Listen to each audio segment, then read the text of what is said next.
Hi and welcome to This is English. My name's Rich. Today we're looking at phrasal verbs with the verb to break. So let's have a few examples and I'll see if I can help you to understand the differences when we're changing the prepositions in our phrasal verbs. Let's start with something a bit sad. Imagine that you're in a relationship and that relationship finishes. What you would say is, unfortunately, we broke up if we're using the past. So to break up with a person is when a relationship finishes.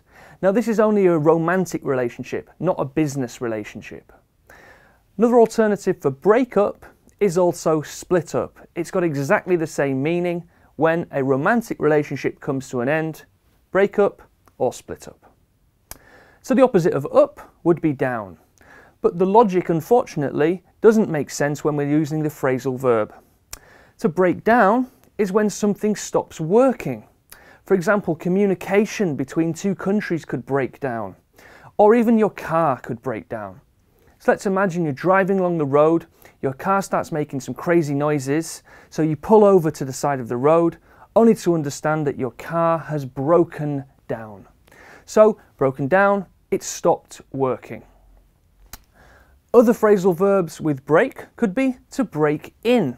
Again, talking about cars, let's imagine that you've got your car parked on the side of the road, and on your car, on the seat, you've left your bag, and inside your bag maybe there's a laptop, computer or iPad or something. A criminal or a thief walks past and they see that bag. So what they do is they break the window and they take the bag. So they break in to the car. Typical crime, unfortunately, in big cities.